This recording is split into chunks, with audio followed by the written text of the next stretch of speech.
1, 2, 3. Assalamualaikum. Salam. Baik lagi, kita ketemu lagi di Wiki Vlog keempat. Ini tag-nya sama nih, sama episode ketiga. Karena ngejar tayang coy, karena telat nge-tag video. Cuma kita tetap bikin, semangat, konsisten bikin YouTube. Selamat datang di Wiki Vlog episode keempat.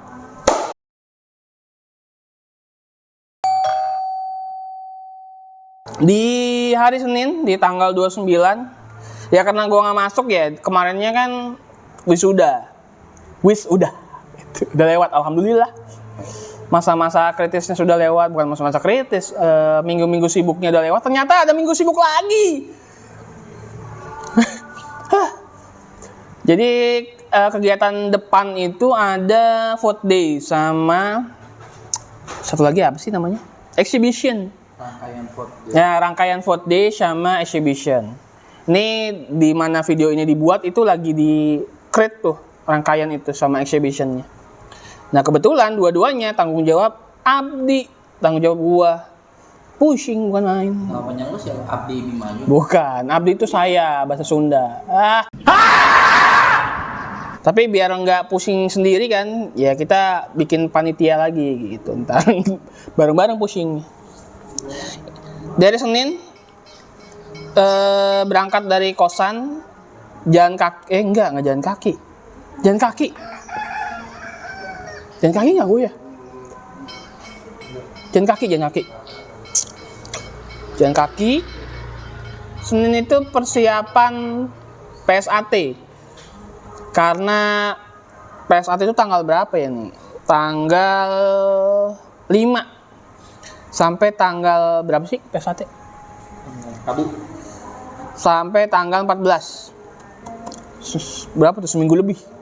Karena kan seharinya 2 mapel. Ya kayak biasa, minggu-minggu ngajar biasa lah. Nah di hari Selasa, ya kayak biasa lagi. Rutinitas di Smalki, teacher meeting bagi-bagi. Nah itu kebetulan bagiannya Pak Amrin. Untuk memberikan tausiah. Setelah TM, gue ditugasin, tahu-tahu dapat kabar dari Pak Novel, Pak Bos. Itu ditugasin untuk ke SD ngeliat HRP, Haraki Project Haraki Research Project. Jadi kayak researchnya SMA. Cuma ini skalanya skala SD ya, tingkat SD ya. Kita ke sana. Nah, suruh nyari temen tuh. Pak Ibi boleh nyari, kan nanya, boleh nyari temen nggak Pak Novel? Boleh. Tapi asalkan guru yang nggak ngajar. Ya udah, akhirnya gue cari tuh siapa yang nggak ngajar di hari itu. Nah ternyata Pak Teddy kebetulan nggak ngajar. Nah kebetulan juga Pak Teddy mau ke BSI, udah izin sama Pak Dasep. Karena ada beberapa urusan yang berhubungan dengan Bank BSI. Lagi-lagi BSI ya. Akhirnya kita berdua datang dulu ke SD. Nah, lihat tuh HRP, Haraki Research Project. Wih, ternyata bagus. Walaupun level 4, baru level 4 sama 5, itu mereka presentasinya cakep lah. Kalau bisa dibilang levelnya tuh udah kayak level SMP ngomongnya. Bagus, bener-bener bagus. Padahal cuma baru level 4 ya. Dia ngomongnya teratur, penjelasannya bagus, argumennya cakep. Pokoknya bagus. Kayaknya gue ngambil videonya deh. Nanti kita cari videonya. Pokoknya bagus banget tuh. Researchnya. Terus juga di sana ketemu yang juriin itu Miss Maudi sama Budira. Cuma semua temanya kalau diperhatiin, gue lihat temanya itu semua taman, tentang ruang terbuka hijau. Jadi ada yang hubungannya ruang terbuka hijau dengan lokasi dekat sampah atau ruang terbuka hijau yang lain kayak gitu. Tapi risetnya bagus-bagus. Semuanya penelitian kuantitatif kalau nggak salah. Cakep. Terus lagi ya sama pamerannya. Kalau researchnya itu level 5, pamerannya itu level 4. Nah, di level 4 ini pamerannya sejenis kayak exhibition yang nanti bakal dibuat. Jadi ada beberapa apa ya, project-project kelas yang dipamerkan di sana. Di lantai berapa? Di lantai 2. Kalau yang HRP itu Haraki Research Project-nya di lantai di basement. Buku basement. bener basement di bawah. Sebutannya apa? Basement kan? Iya bener. Di bawah. Dari sana udah ngeliat-ngeliat, wah proyek-proyeknya cakep-cakep. Dari sana kita pamit langsung ke BSI. Gantian gua nganter Pak Teddy ke BSI Margonda. BSI Margonda bukan sih cabangnya? Iya bener, BSI Margonda. Di sana ternyata Pak Teddy itu transaksinya ada 2 yang bermasalah. Dia bayar BPJS kepotong dengan tagihannya dia, cuma namanya beda. Nama orang lain kan bingung ya. Ini BSI, why BSI? Lagi kenapa nih BSI? Pasca dia kena ransomware itu ya. Kasihan. Jadi kayak istilahnya kayak bank syariah tuh pengen dihancurin gitu. Ini kayak YouTuber kasus. Iya. Tuh gitu dah. Terus sama ketahan transaksi yang aneh kayaknya ya. Ketahan dia ada duit masuk sekitar 2 juta sekian lah. Cuma diblokir sama BSI. Nggak tahu apa kasusnya. Itu mesti dibuka di cabangnya Pak Teddy bikin rekening. Berarti dia mesti ke BSD. Katanya cabangnya di BSD. Oke. Di hari Rabu kita ngerapihin meja untuk PSAT. Apa ya? Karena hari Kamis, Jumat, Sabtu, enggak deng. Kan Sabtu emang libur ya. Dari Kamis sama Jumat itu libur. Kamisnya itu ada kenaikan Isa Al-Masih. Bukan. Kamisnya itu ada lahir Pancasila. Terus Jumatnya kan cuti ya, cuti bersama. Akhirnya kita beres-beres bangkunya untuk persiapan ruang ujian bocah-bocah itu di hari Rabu. Nah kebetulan gua sama Awan itu dimasukin di tim apa sih namanya, panitia PSAT bagian perlengkapan. Udah akhirnya bersama gua berdua sama tim K7 kita nyeting bangku untuk ujian PSAT. Untuk ujian di tanggal 5. Kita tempel-tempel nomor-nomor, kita set satu ruangan itu hanya ada 25 sama 24 bangku kayak gitu. Direnggang-renggangin biar meminimalisir contek-nyontek mencontek gitu. Udah beres. Ini kita mau ke tempat Bu Isti karena kan si Kelen. Siapa sih namanya coy? Kelan Safira Harja. Kelan Safira Raharja. Nggak ada Safira, Keran Safi Raharja. Panggilnya Jaja. Enggak, Deng. Panggilnya apaan tuh? Nah, itu kita mau ke sana untuk nengokin si Kelan. Cuma nggak tahu kenapa itu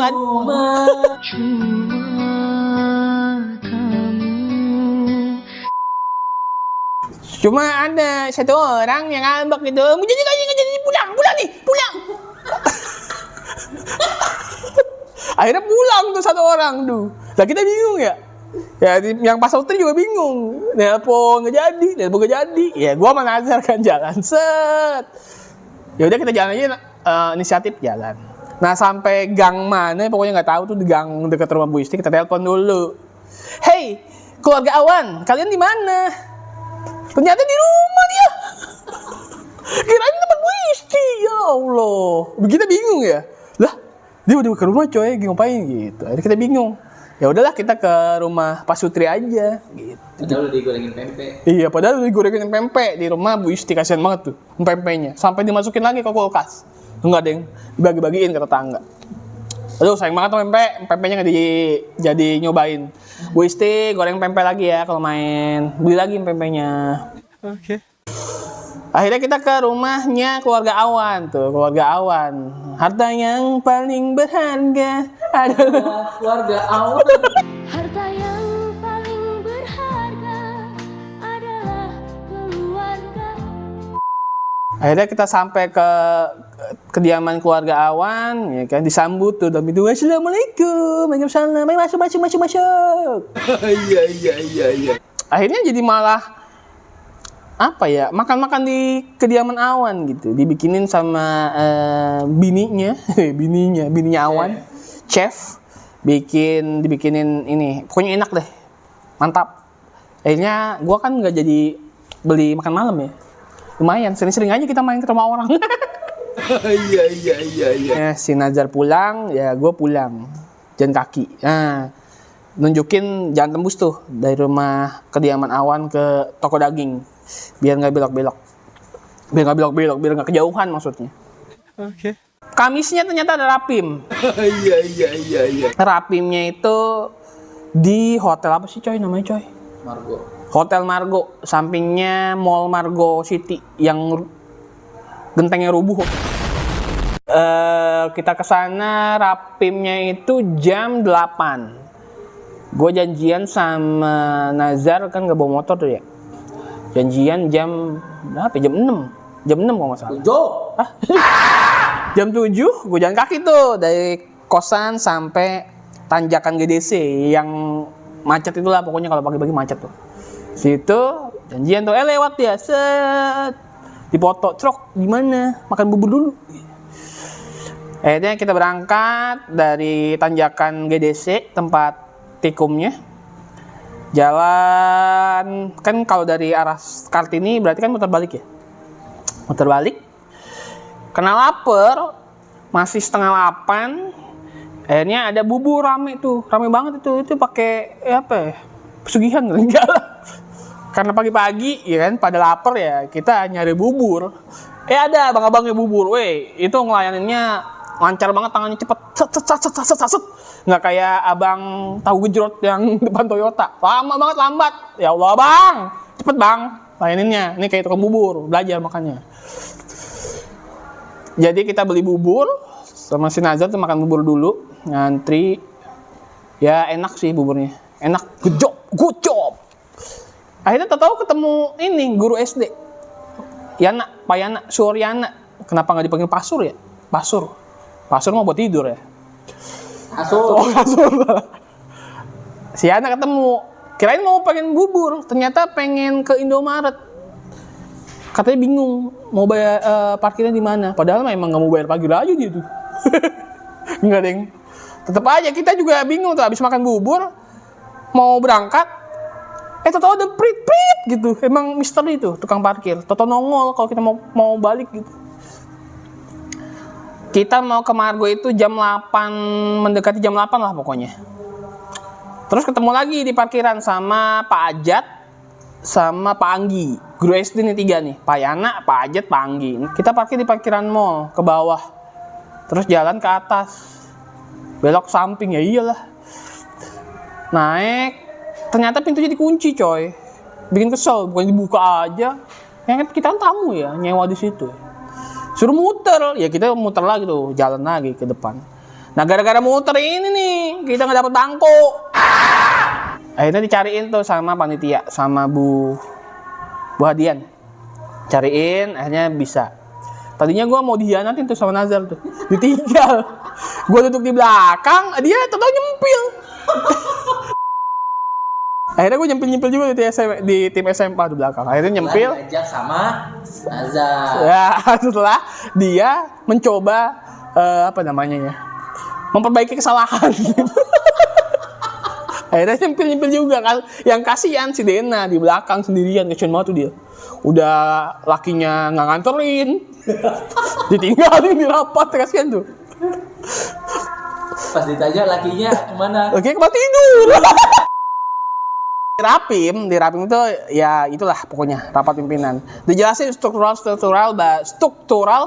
baru di seluruh unit, di SD, di SMP, di SMA, dijelasin semua. Ada struktural baru. Bu Mela turun, beliau harus Resign, bukan harus resign, harus ikut suami ke apa sih namanya daerahnya, Majalengka. Jadinya harus resign ya kan. Bagaimanapun juga istri yang baik adalah mengikuti taat suami. Allah. Oh, good job Bu Mela. Good job. Akhirnya yang naik kurikulum itu Bu Novi. Selamat Bu Novi.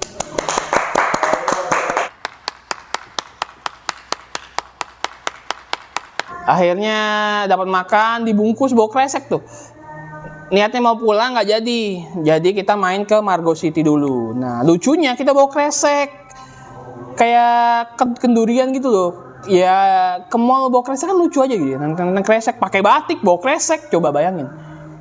Oh my god, wow. Akhirnya kita nyari food court untuk makan, nggak jajan, bawa makan sendiri, itu kocak ya. Makan selesai. Alhasil udah bubar masing-masing. Yang ke rumah, yang pulang ya pulang, yang kosan ya ke kosan gitu. Hari Kamis malam itu gue balik ke Jakarta. Seperti biasa jemput si Adis dulu di Meruya sama bini, baru ke Salok ke Kembangan. Itu hari Kamis. Hari Jumat itu ngapain gue ya? Hari Jumat itu Jumatan di rumah. Jarang banget tuh Jumatan di rumah. Kaget Jumatan di rumah. Hah? Ternyata hari Jumat. Kukira tidak Jumat. Gitu. Jumatan di rumah tuh. Karena hari libur rame coy. Jumatan di rumah tuh. Harusnya biasanya kan Jumatan di sekolah ya. Baru ngerasain lagi Jumatan di rumah. Sorenya gua ke RS Pelni karena ayah bapaknya bini, bapaknya si Hana itu dirawat.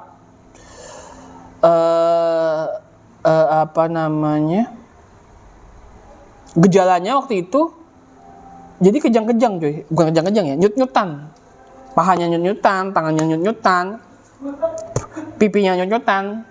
Akhirnya dibawa ke Pelni.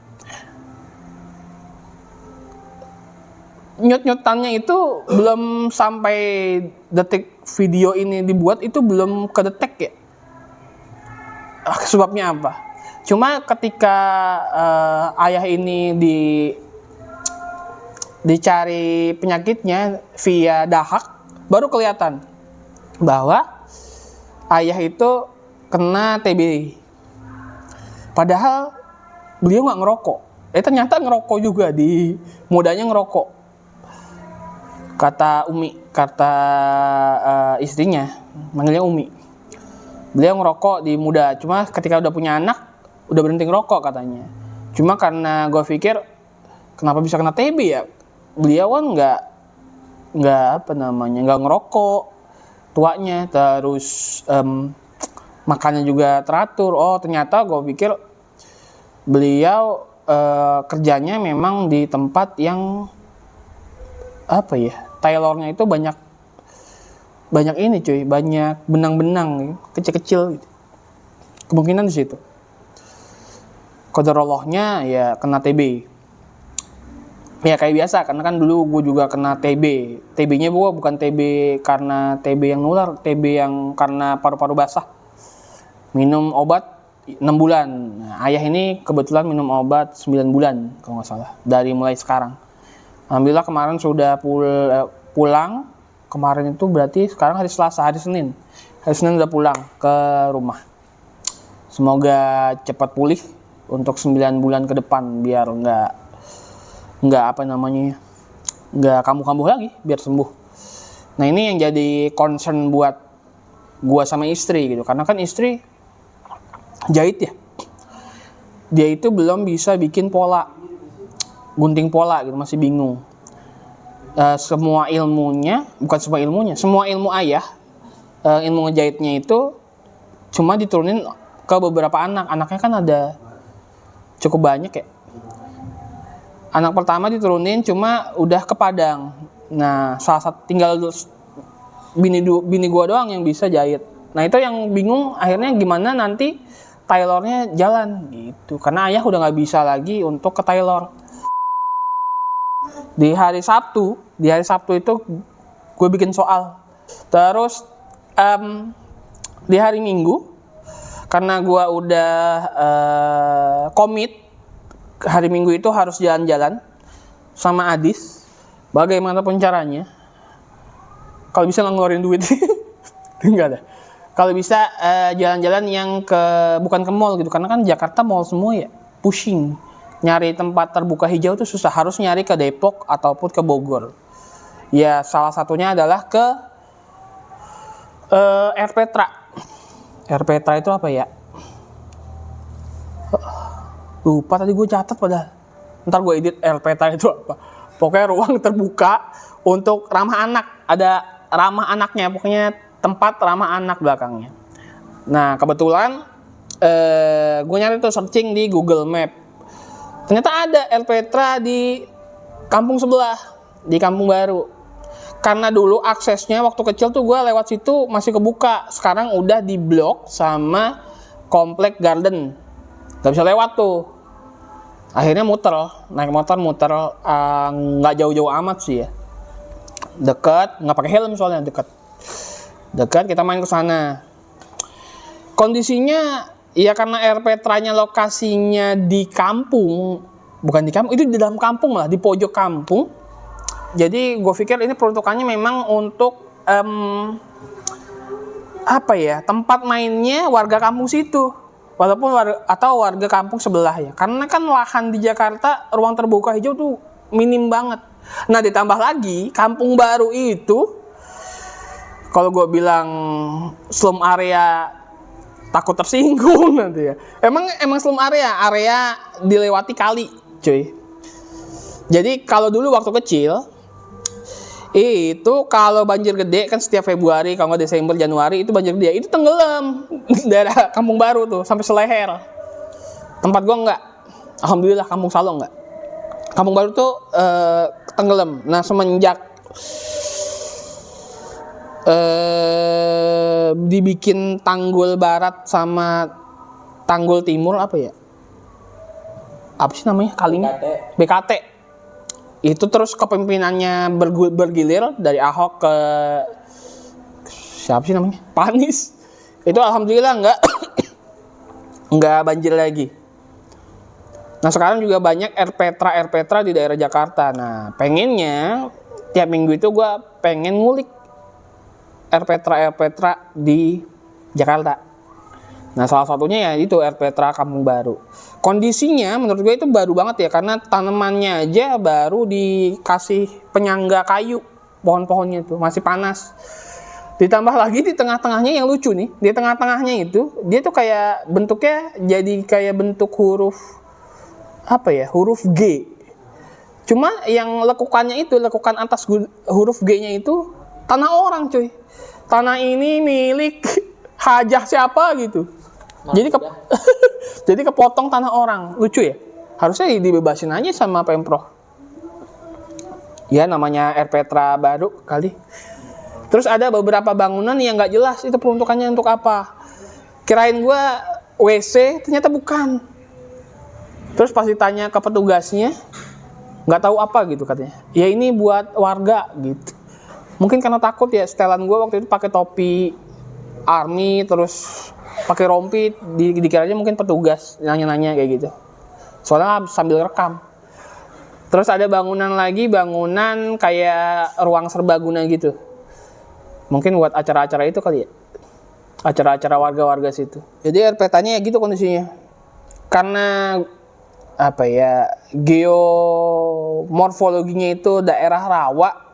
Jadi gue pikir itu Air Petra kayaknya dikorbanin ketika musim hujan buat daerah tangkapan hujan atau daerah resapan. Karena rata-rata pepohonannya itu pohon tanaman rawa-rawa gitu, cuy. Walaupun ada rumput-rumputnya. Yang lucu lagi, area mainan anak-anaknya itu bawahnya diaspal, harusnya kan dikasih pasir. Nanti kalau ada anak-anak main, ayunan, mental, bukan jatuh ke pasir, ke aspal. Sama aja kayak main di jalan. Bocor kepala orang. Makanya harusnya dikasih pasir. Ini saran aja ya buat Pemprov ya. Itu RPTA-nya di daerah Kampung Baru dibenerin. Dibongkar aja aspalnya, dikasih pasir. Nggak tahu ya pertimbangannya apa, gue nggak tahu kenapa itu di aspal. Ya, tadi keskip sholat.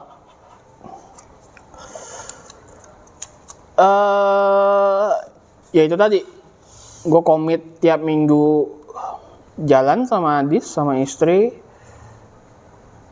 Niatnya biar apa ya, biar Adis itu punya memori lah. Gue nggak berjarak itu nanti gedenya sama si Adis. Karena bukan rata-rata ya, banyak kasus anak itu lebih dekat sama ibunya dibanding sama bapaknya. Walaupun nggak mesti kayak gitu, tapi banyak kasus ya kayak gitu. Nah itu yang pengen gua minimalisir.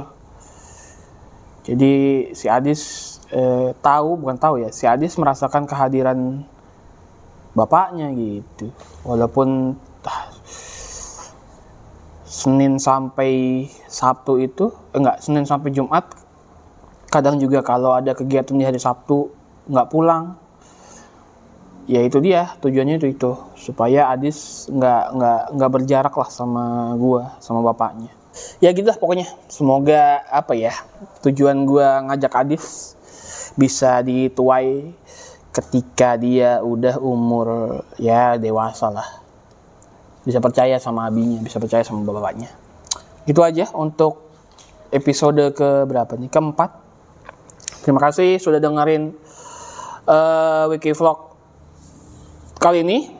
Silahkan like bila suka dengan ceritanya, silahkan dislike bila nggak suka. Silahkan subscribe atau ikutin kanal YouTube gua. Jangan lupa hidupin loncengnya untuk dapat pemberitahuan ada video baru atau enggak. Nantikan konten-konten yang lain selain Wiki Vlog ini, insya Allah bakal digarap. Doain bisa konsisten untuk tetap bikin video hiburan buat teman-teman semua. Terima kasih udah denger Wiki Vlog gua. Assalamualaikum warahmatullahi wabarakatuh. Adios. Bye bye.